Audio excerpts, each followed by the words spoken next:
Episode 85 at Winning at Work. Hey, everybody, I am Tony Moore, and have I got a fascinating subject today, and that is the squeeze on fruit. I have never really delved into the world of fruit and the challenges facing the industry, but Juan Galotti, my guest, the head of sales here in the United States, is going to share all those details with us. It's a French company. I can't pronounce it, as you'll soon see. But the translation is fruit of the orchard. And one of the really unique things that the fruit industry does to kind of combat the problems of, in this case, pests, they have a technology of called citrus greening. So we're going to touch on that a little bit. It's very difficult to commoditize fruit. I think to the lay person, you might think fruit is just a commodity. And there could be some, lemons and limes. But when you get beyond that, it's very difficult to do that. So we're going to see all the different challenges that are facing the fruit industry, the trends that are happening in that space. In Juan's background in sales and marketing, he's going to kind of give us his approach, his style, what works. He's such a genuine guy that I think his ability to build relationships and be passionate about what he does certainly comes through. I think is what makes him successful. And I think that's really a theme across all my guests, particularly in sales and marketing. If you're not passionate about your product, just don't even bother. Food and beverage is such a passion-based, sensual-based type of industry. If you can't get behind it, then find another category that you do, because you're going to get crushed by your competitors, because they do. But the good news is he does, and that shines through. I hope you guys enjoy this episode on fruit, as I have aptly named the squeeze on the fruit industry, because it's real. And I hope you guys do decide to connect with Juan afterwards. You'll be able to find his link to LinkedIn. You can connect with him there. Kind of carry on the conversation. And yeah, if you guys are enjoying the content, be sure that you share this on LinkedIn so your network gets exposed to it, and that'll kind of carry his influence a little further. It'll carry my influence a little further. You can also subscribe on iTunes and Spotify or wherever you listen to your favorite podcast. Welcome to Winning at Work, everybody. This is Tony Moore. I am your host, and today I have Juan Galotti on. He is the head of sales and marketing for a French company, and I have to be honest. I've been on the internet, and I've given it I'm going to give it my best shot. I'm just an American. I don't speak French. Vergers Boiron. Oh my. Well done for trying, Tony. Close enough. Vergers Boiron. Anyways, thank you for having me, and it's a pleasure to be here, Tony. That was actually close. That was at least 60%, right? Maybe? I'll give you 60. That's okay. You can get 51%. We'll go with that. We'll go with over 50. So I'm fascinated by the fruit industry, because I'm always so curious how fruit is turned into such incredible creations. Obviously, it's used in so many different platforms all across the food and beverage world. This is your area. This is your area of expertise. You, obviously, with the head of sales and marketing for this French-based company. I'm really looking forward to diving into our main theme, and that is, how do you sell? How do you create and position your value statement, your value proposition in what is perceived to be a commodity space? And before we get into that, obviously, there's a lot of trends in the food world, in the fruit world, that I really want us to dive into. And then, of course, we'll finish up with a little bit about talent and how you can help a hiring leader. So, Juan, with all of that, why don't you tell us a little bit more about Vergers Boiron? Say it again. Vergers Boiron. Yeah, which means the orchards of Boiron. So it's a family name. And I'll tell you a little bit. Thank you for the introduction, Tony. The company it's family owned, been around for over 76 years. It was founded back in the 1940s in France. Right now, the person running the company is the grandson of the founder. We have about 200 employees. We sell into 80 different countries. and we have several subsidiaries. One of them being here in the U.S. For the Americas, which I'm the head of sales and marketing for the subsidiary. We have other offices in Hong Kong, in Europe, well, in France, in Valence, where the company's from, actually Rovaltin, to be exact. And then we're opening up an office in the UK, in London. So it's been around for a while. We're the industry leaders when it comes to frozen fruit purees. We've been sourcing fruit since the wee days, and we're the pioneers when it comes to this. We actually brought the frozen fruit puree into the U.S. back in the 1970s, and it's become a staple when using any type of fruit solutions for when it comes for cooks, bartenders, pastry chefs, and so on and so on. Anyone who uses any type of fruit. And yes, and I'm here to basically tell you a little bit about some of the trends and things that are happening in the industry. Considering everything that's happened in the past year, and it's still kind of going. It's been unprecedented with COVID, and everyone having to adjust the way they work and they do things. It's been an adjustment, let's call it. Yeah, well, a lot of pressure. A lot of pressure has been put on every company and supply chains. Well, before we get to that, though, tell us a little bit more, though, about the different types of products and how the professional chefs and bartenders and pastry chefs, how they might be using your product. Give us a little more color or texture around that. Yeah, definitely. So our products were designed and made for pastry chefs originally. So they're used for making desserts, for making pastries, anything that has some sort of fruit. You can use our products, and it's really become very gourmetish, let's say, or that's been you've had a little bit of a label placed on it, but it's become a lot more mainstream as time has gone on, and now we have we have not just chefs using our products, but we have foodies. We have people who buy our purees and who use them to make their creations, to emulate and from what they're seeing on TV or just from their creativity. And not just pastry chefs. We work with bartenders, a lot of bartenders, mixologists, some call them. And they use our product to make cocktails, from like a strawberry margarita to a vodka tonic with lime to anything you can imagine. It's interesting because this didn't used to be the case. When it comes to bartenders have not been doing this for the last 80 years. They've only been doing for a few decades. Bartenders have gotten a little bit more experimental. They've discovered that they were in the back of the kitchen basically, and they started to go up they were actually in the front of the kitchen. They went to the back of the kitchen to find ingredients and inspiration. And, they found our purees, to play around with. And now you have, some of the best, bartenders in the world and bars that use our products and people get to enjoy them day to day. So would you say this is a premium, a high value add within this space? Because there's a huge trend, this whole premiumization of a category. Do you think you fit into that space? Yeah, we fit in the premium space, and it's mainly, it has to for many different reasons. We can talk about the way we source our products. We only, we source the fruit from all over the world. We source the best of the best. We have a very high, picking process in terms of like quality control processes, in terms of like making sure that we have the right quality. Our ideal situation is to be able to get the fruit at the peak of its season, be able to get that, and then process it, freeze it, and ship it over to our consumers, to our end users. And that's done in France, correct? Yes, exactly. Everything's done in France. We source products from all over the world.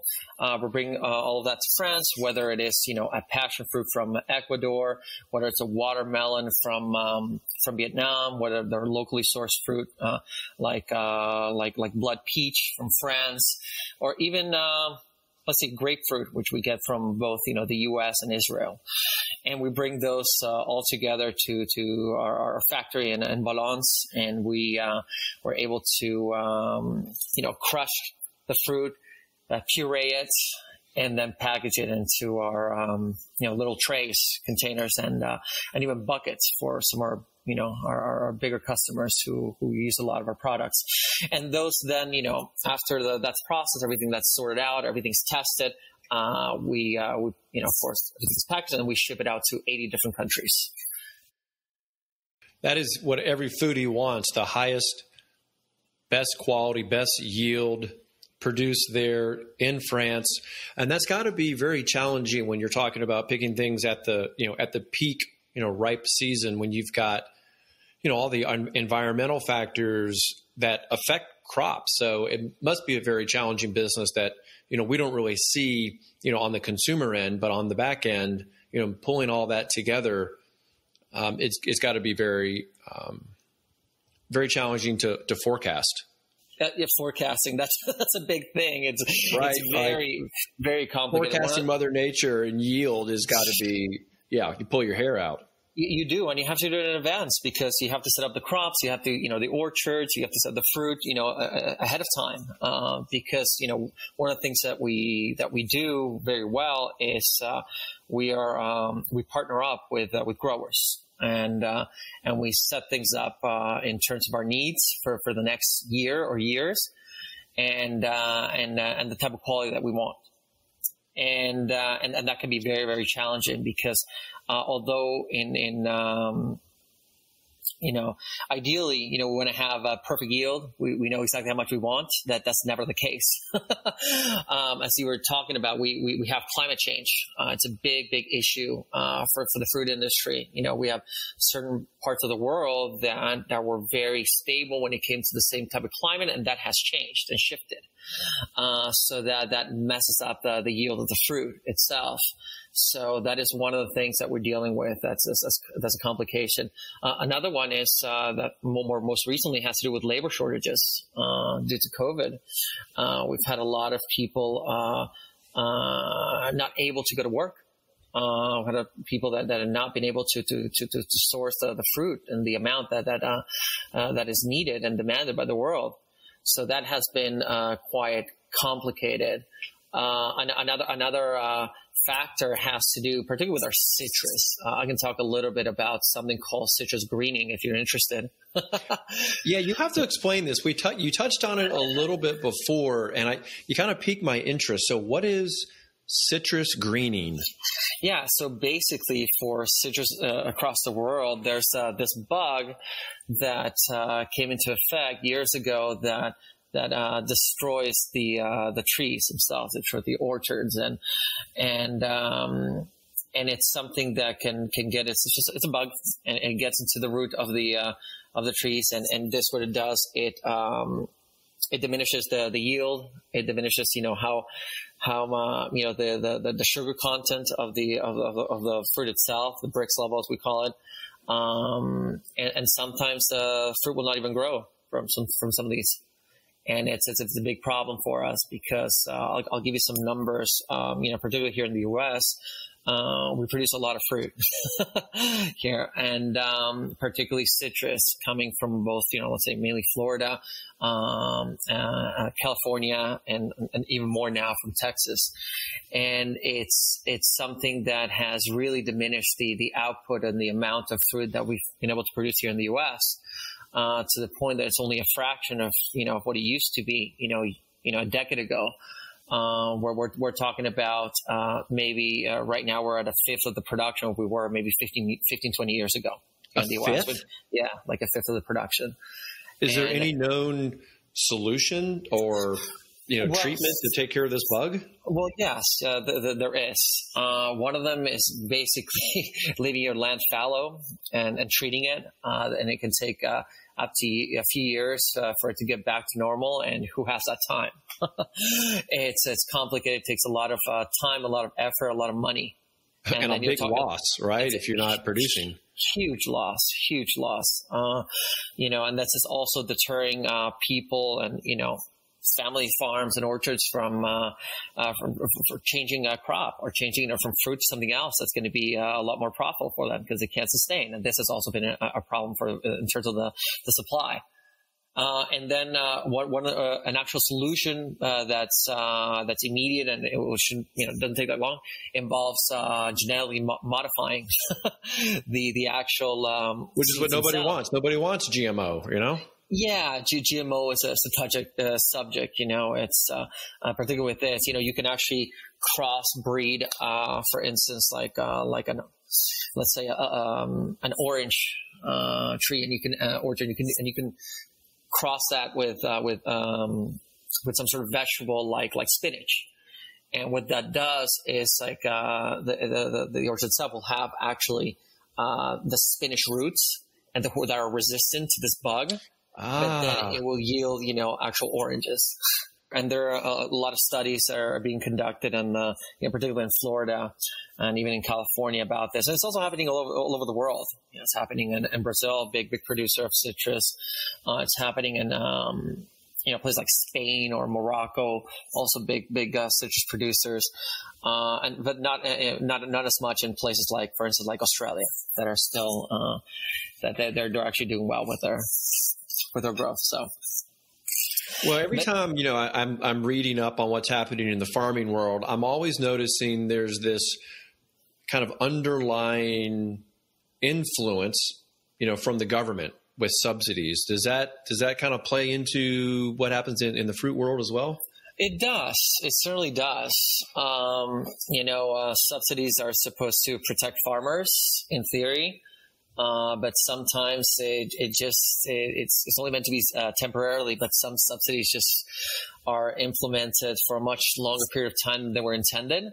And it does affect, the fruit that we can get in certain places. Particularly here in the U.S., there are certain subsidies and certain things, regarding, our red berries, things that we grow, like, whether it's a cranberry, whether it's a strawberry, whether it's a raspberry itself even, and those are highly protected.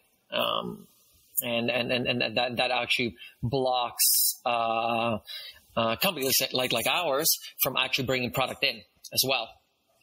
So it's a good, it's a bad, it's depending on how you see it, but it does really affect how things work. Because if countries that have also very high subsidies, the barrier of entry is a lot higher, whether it is from a price perspective or quality. It becomes a little complicated to do business. Like I said, it's like red berries and so on. I mean, the pastry chef can only absorb, the bartender, the company can only absorb so many cost increases. Eventually, we, the consumer, end up paying more for these things. And here are the reasons why. You've got all these, factors kind of in the background, not to mention all the things happening in supply chain. Yeah, of course. It's, at the end of the day, the people who end up paying for this are the consumers. So don't be surprised as prices continue to rise, especially with fruit around the world, and how that is, and how we are affected by that on our day-to-day, shopping. We'll go to the grocery store and we want to buy a few pounds of apples or oranges, and even if we want to get like a watermelon, it's there are several things to consider. One of them, where is it from? Another one is what about the season? Is it in season or not? And then of course, you're dealing with with all these associated costs that people are not necessarily aware of directly, but if you explain it to them and you realize, you can see it on a day-to-day basis, as we were discussing. We're talking about the subsidies that they affect this. We're talking about the climate change is a big one. We're talking about of course COVID, that has been has had an enormous effect in supply chain, even to the point where some places where we were sourcing fruit from are not growing any fruit anymore, because they don't have enough people. And that's no, and it's interesting, because even right now, as we see it, I was talking about the red berries, also like some like apricot and peaches are going to go up in price. as well because of the poor season. And we can, being in this industry, being in this business, we can see the immediate effect and what's going to happen 6 to 12 months down the line. And that's fascinating. And that's also, that's also something that I'm very passionate about and why I got into the food industry, in particular with fruit. It's just understanding that something so small or something so particular where, there are like hundreds of varieties of different fruits out there. We work with about 75 to 80 of them, and being able to see that and how it, something so small can affect everyone in the world is just quite unique and very, very interesting, and just, it's very amusing as well. Yeah. This does not sound like a commodity. I mean, just going through all these concerns to me makes it feel like this is definitely not a commodity, but it's not what we think, right? It's how it's perceived. So this is what you're dealing with, is kind of overcoming this commodity myth. How do you, position yourself? What is that value proposition? How do you go about keeping your margins in this space? Yeah, it's very important to realize that fruit itself, even though some can be commoditized, some, you're using countless amount of, let's say a lemon, let's say lime that everyone consumes a lot of, particularly a lot of, chefs use them, bartenders, even people in their day-to-day lives use them. And these have become commoditized, but most fruit has not. And it's become actually a lot more scarce than people realize. And it's, in this day and age, you have to really differentiate yourself, a fruit, an orange is not an orange. One orange is not the same as another different orange. You have different varieties of it, and you have different, places where they've been grown and different, bricks levels. You have, so many intricacies within that you can't really commoditize it. And then when people do want to commoditize it, there's just too much to be too general. So one of the things that we do, as a company itself, we make sure that, we're always going to provide the best possible fruit out there. So you're going to get the best quality. So when people taste our mango, for instance, when they taste our passion fruit, people are going to taste the difference. They're going to be, okay, this is like really high quality stuff, and it's at the peak of its season, and we can have it all year long. You don't have to deal with the seasonality of having like a fresh fruit and just having it at the peak of the season. You can have it all year long. And that's something that becomes very valuable for chefs, very valuable for people to have as they want to have probably the best experience using our products. So that's one of the things that makes different. Another thing, something that we do is, or I think is something that's important for everybody today, is to what you do in general. At least for us, there are probably like a dozen other puree companies out there. And what will make us different? What makes it different also is being closer to people, understanding their needs, understanding, what the trends are, what people want and what they don't want, and be able to use that feedback to make changes and improvements of what everything. And people will be saying, oh, what? But a fruit is a fruit. No, it's a little more complicated than that. As you've shown. Yeah. So one of the things that's really interesting, something that we're doing is that we have a proprietary blending technique, and we use different types of varieties of the same type of fruit. Whether it's like, I'll go with mango, whether it's an Alfonso mango or a Quesar mango, we have variations of it. And it's just not exactly the same. So it becomes more of an art. It becomes like a little bit of a science. We're just trying to perfect, and there's always room for improvement.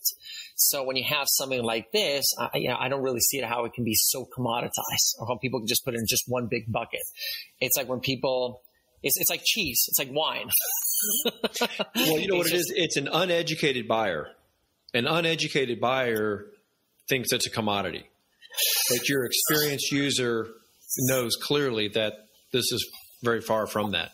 Exactly. And that's why also we've built a nice reputation around this, where people value what we have. And also there are times where you're not going to get, even this goes back to the sourcing, which I think is so important. If something doesn't meet our quality criteria, we're going to reject batches. We're not going to make product if it doesn't meet that quality requirement. We had something like this happen 2 years ago with passion fruit, where the quality of it was just not up to our standards. And we decided to not produce for a while. And we were out of product for a little bit. And that was bad immediately. But then afterwards, once we got back on track, we started producing more, and we were there to the point where we were okay, we're happy with the quality. People actually thanked us for it, because they're like, you know what, that really shows that you guys care. You're not just selling product for the sake of selling product. And that goes back to our transparency. We're very transparent. I mean, it's good to be a transparent person. Nowadays, people want to know, what you're buying, whether they're the ingredients, whether how it's being processed, what's happening behind the scenes. Whether it's, in terms of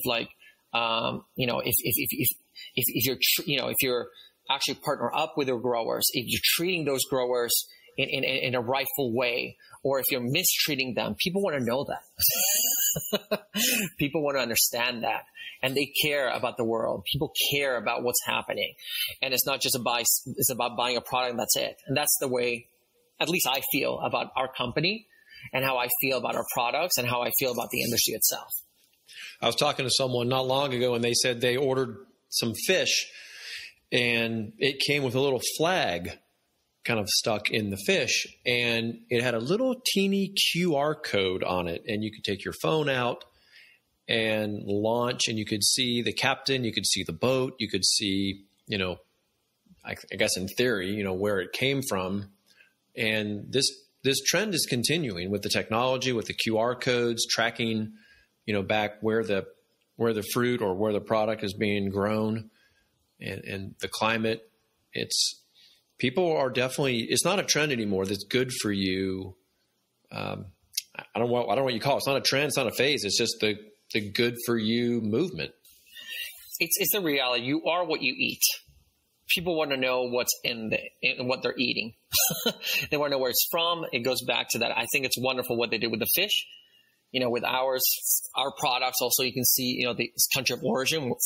You can see, where things are coming from, which is important. That transparency is great. Also, one of the trends is people want less processed products as well, with the least amount of ingredients. And that's what we do. And that's what we want to provide for our consumers. And right. You want to look at something. Yeah. I mean, you want to look at a puree and see the main fruit and very little else. Exactly. And then what you were talking about, with the fish, it also, what's interesting is, it's not just about just selling a product. You want to also, ways to promote your company, ways to promote, what you do is the story behind it. It's important for people want to do business with companies that they're morally aligned with. And that's becoming much more prevalent, much more apparent, with my everyday talk with speaking with chefs, talking with bartenders, talking with everyday people. That is something that people want. They want to feel good about what they're eating or what they're using in their ingredients for making whatever product they want to make, or whether it's drinks, whether it's pastries, whether dessert, whether it's a main dish, whether you're making a vinaigrette, whatever it may be. So that's really important, and that's the wonderful thing also about the story of Boiron. The fact that we're family owned, we've been around since the 1940s, and how we came about to becoming the company that we are today. That transparency you talk about, though, that's a double-edged sword, because people are discovering, as companies become more transparent or news comes out, they will reject a company. They will reject a brand. I'm just going to throw out some big name companies. They have really nothing to do with us, but you think about Nike, you think about Apple, when people find out, where things are being made and maybe the working conditions, for example, that kind of transparency is just bad news. People are really turned off. I know there's people that just won't buy Nike because they know that, they're made overseas, and you might hear of a sweatshop or something. So, transparency can definitely work to your favor, because people do want to feel good about their products. They want to feel that it's an expression of how they live their lives. And when you are immorally and socially and economically, sound company, they feel good about it. And I think everyone can benefit in the value chain, from that story. Yeah, I couldn't agree more. I think overall as a society, I think this is a wonderful thing, just being more transparent, being able to see what's there, just like you mentioned with Nike, with Apple. There are countless other companies out there that are doing, things that are maybe morally great for some people. All right. And that's why we have choices, and that's why we have options. And that's a wonderful thing about today. Now, just like we have an Apple, we have, we have a Samsung, we have Nokia, we have a lot of different companies that we can, use as an alternative as well. But from, the company I'm with Boiron itself, it is a very positive thing, because we want to show people, you know what? We are different. We're doing everything right. The way we think that consumers should be, how you should be using our products, what it should be in it, is very important to us. Bigger companies are the ones who will be affected the most, the ones that have been very established. And I think a lot of them are going to take a big hit, especially with newer consumers that really care about this. But a medium-sized company like ours, I think, will benefit a lot. Smaller companies out there, I think it's wonderful, because it promotes innovation, promotes more transparency, and it's just better just for the industry. I'd rather know than not know. Well, I want to get your opinion, because you are in sales and marketing, and we can discuss kind of theoretically, what a sound value proposition is. We can talk about storytelling, but, practically speaking, when you do approach a new customer or a vendor, distributor, how do you convey this? What's your method?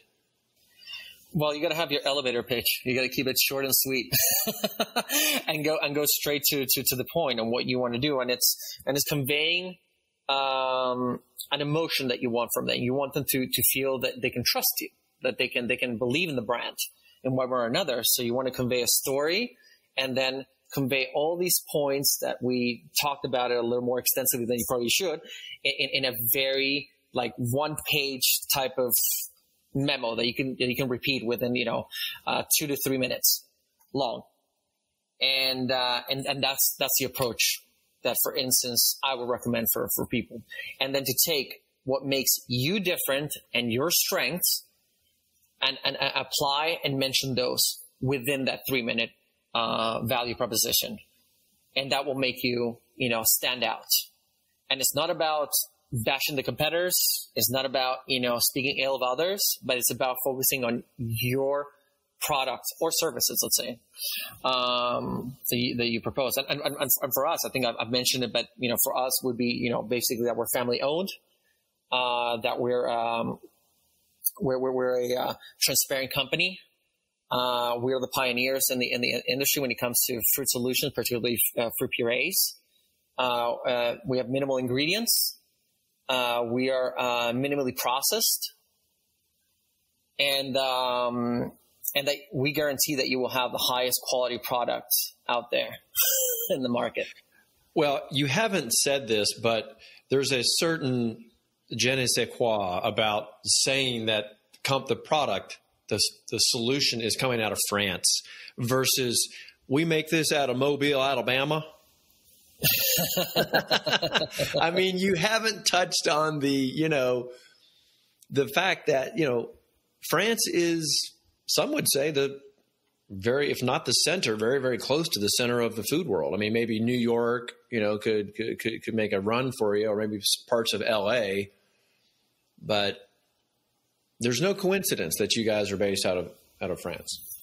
Yeah, and that's a big plus, considering that the French are very really care about the quality of the products, quality of the services, and France has been the center of the culinary world, at least the gourmet world, for a long time. Some of the best, or most of the best chefs in the world end up going to school in France, or being taught by French chefs on about the culinary world and what to do, and it definitely is a big plus, and it does give you a lot of credibility Does that mean that every French product is amazing and it's the best in the world? No, certainly not. But no, but it helps. It helps. It definitely. Yeah. I mean, it definitely has a better ring than. And my apologies to Mobile, Alabama, if you're listening right now. Okay, sorry, but you're not the center of the culinary world. You're not food forward. I don't think.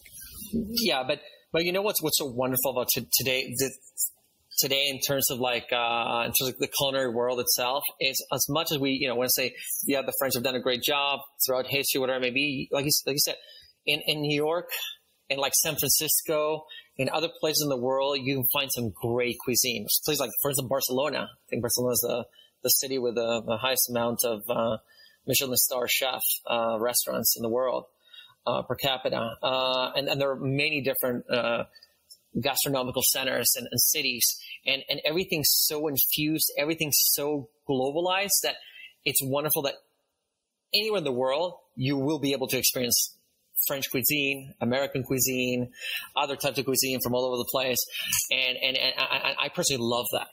So those gaps and those bridges are just like getting closer together.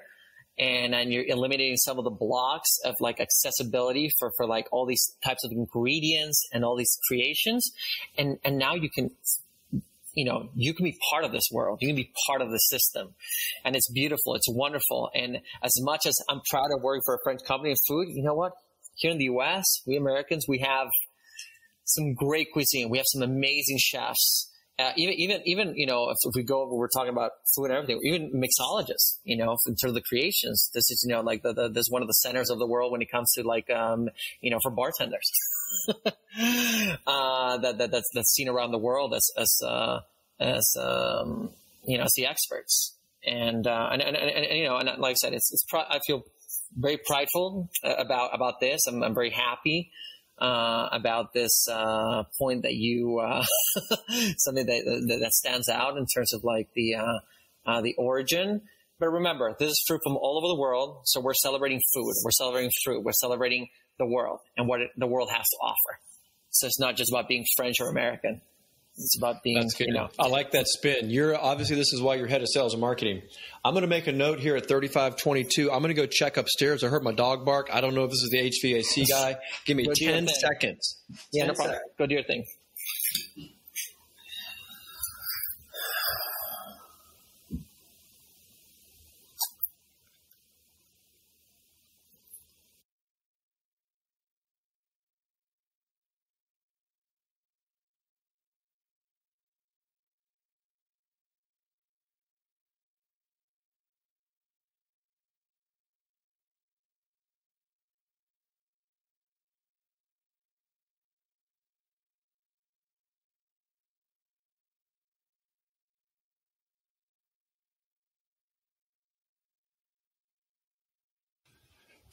Okay, great. That was my wife getting home, so we can just keep right on rolling. Okay. Here at 36. Yeah, go ahead. Yeah. One of the topics I did want to talk about was fruitology, which is basically the study of fruit. It's the language of fruit, to be exact.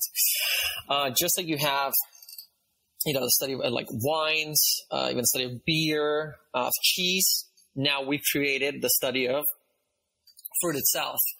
So that's something that we're developing, creating a sensory analysis based on all of our products.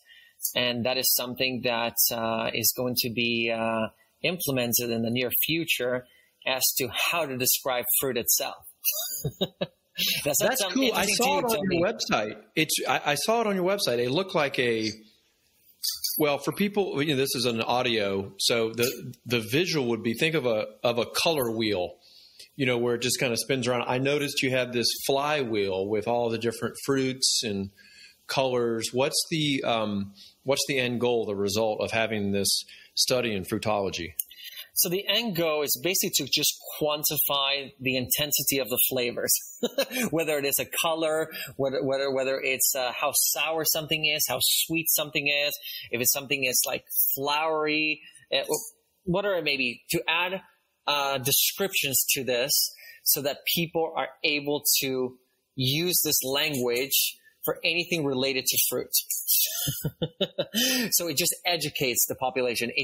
We're talking about, how this isn't a commodity necessarily. So this helps it stand out. This helps the fruit stand out as well.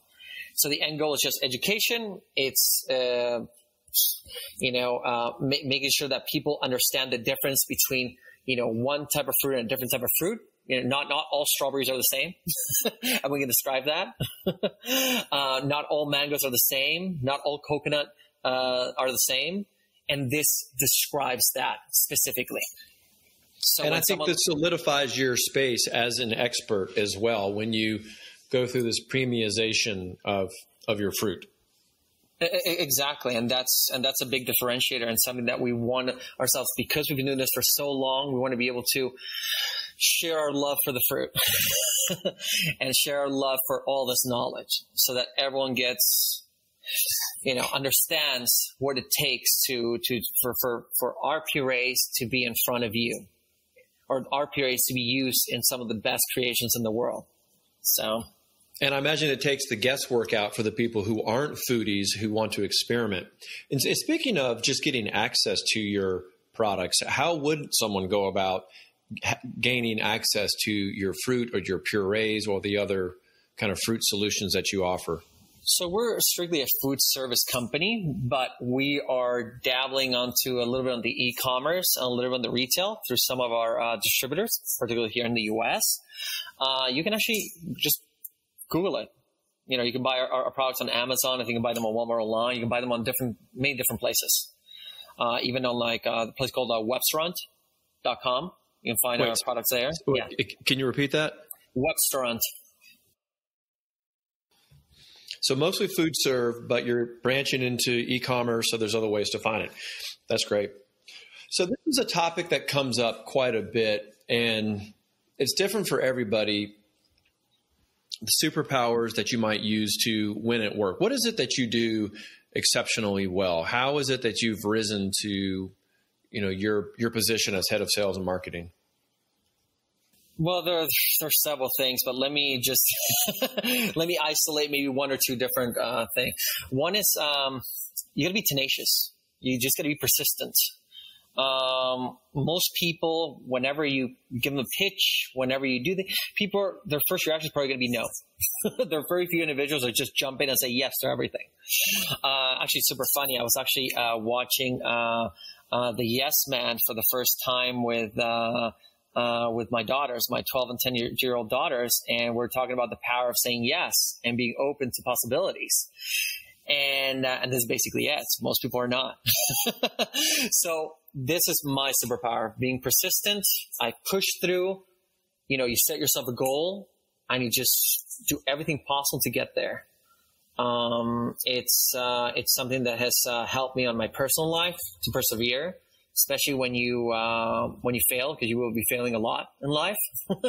But fortunately, I've been able to succeed more than I failed, and it's been because of that persistence. First attempt in learning. That's what fail is, or failing. First attempt in learning. And failing is very important. People need to learn how to fail as much as succeed. Yeah, you have to give people the permission to fail too, because that's the beginning of learning. When I was at the University of Georgia, I was a personal attendant for a young man who unfortunately had cerebral palsy. And he was going after his PhD, and he would, his thing was, look, if I get 100 on a test, I haven't learned anything. What I'm going to learn is when I don't get 100, when I fall short of that, because then he would just go back and just hammer on everything that he didn't know. He said that's where his learning started. I thought that was kind of interesting, because you would think, you do really, really well on a test. You've proven that you've learned something. He didn't look at it that way. He looked at it as learning really began with those gaps. That's wonderful. And you know what? You can take a lot from that. Life is about continuous learning, and that's how you can improve. You just got to be open to it. Even if you think you're the expert or you know everything there is to know about the topic, you really don't. And, you got to be humble about it. For us, we are like I said, we're experts in the fruit industry. We've been doing this for a long time, but we just can't fall behind and get cocky and think that, the competition is not going to do the same, or something else is not going to come out. We're always going to be at the same level. We're always going to succeed. No, we have to continue evolving. We have to continue learning. And that goes back to persistence. We have to persist on continuous learning, persistence. So, yeah, be a persistent, consistent learner. Well, you better be persistent, because your competition is never going to stop. And as we always say, if you're not growing, you're dying. So you're persistent. You've got a tenacious attitude. Anything else in particular that other people might want to emulate? Yeah, one of the things has to do with creating genuine and long-term relationships. This is a small world. We have very little time. We might as well make the best of it. Be nice to people. People will remember. And then, connect with individuals in ways that that goes beyond just, like, for instance, selling fruit. I think that has been something that has worked very well in terms of, whether, you're able to close a deal, or you're able to create something, meet your goals, and also for yourself personally. You're able, people will do business with others that they trust. If they don't trust you, even if you have the best product, whatever, people will doubt, and you may not have that sustainable business that you thought you had. So you got to be, you got to create those relationships. You got to get to know people. You get to understand what their needs are, and not just sell. What's just whatever you're offering. You got to understand what are your needs, what are the, the other person's needs, what they want, whether it is, service, whether it is price, whether it is quality, and you got to focus on that.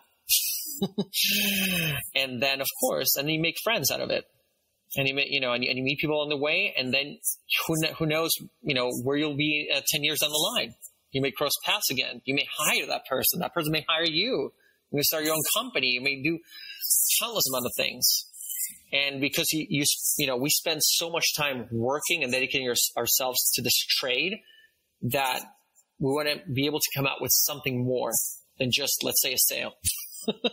Why not come out with a friend, or come out with a nice relationship out of it? So that's so many benefits.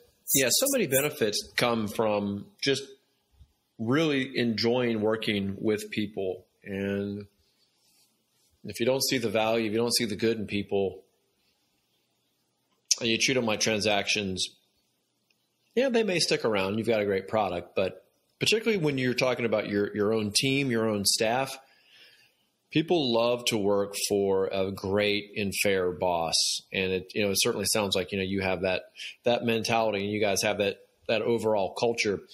Well, as we begin to wrap up, and we kind of touch on our last subject of talent, you obviously have a sales team, and you if not, you're probably managing, brokers or wholesalers. But do you have any advice you could give to a hiring leader? Yeah, definitely. For a hiring leader, depending on the industry, and our industry itself, is you have to get to know the individual. It's just, we're not numbers, or sometimes we are depicted to be. But it's if you treat everyone as an individual, and you see the value for each person, then you'll be able to, as a hiring manager itself, you'll be able to get to places and be able to hire people that you never thought would be successful in your company, and they'll succeed. And that's basically changing your paradigm on how you see people. And it's difficult, because it's, there's a lot of back and forth. I think the amount of time that it takes to hire someone has been shortened in the past few years. At least that's my feeling, as things get quicker, and you don't get to really know someone deeply before making a decision. So it becomes a little bit like like rolling the die. So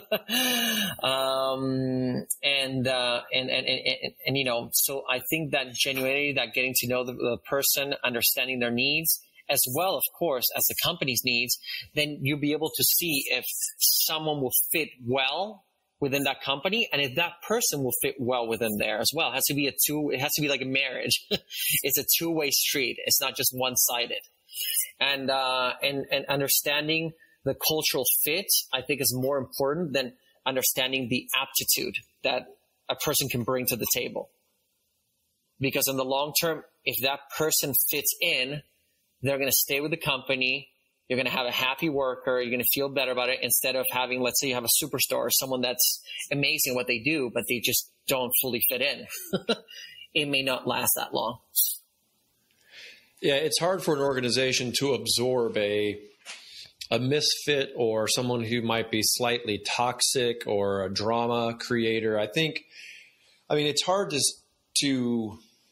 for me to place one category over another. I think both are equally as important. Obviously, if you're hiring more junior, you definitely want to focus on fit. As you move up the value chain, obviously their skills and their aptitude have to be higher. They have to be suited. But again, if they're completely lacking in the culture, then I would agree. So maybe I'm contradicting myself. I do think, yes, obviously you have to have that culture. Yeah, it's a little bit, but yeah, but I fully understand, and it is important. Both things are important. It's just that I think now the soft skills are becoming a lot more important. I feel like, where people have a lot more choice to where they want to work and what they want to do. So I'm seeing it from an employee perspective, and in terms of like also of experience. We've had people that I've hired that have worked out really, really well, that may not have been necessarily the most qualified when it came on paper, but then they really fit in.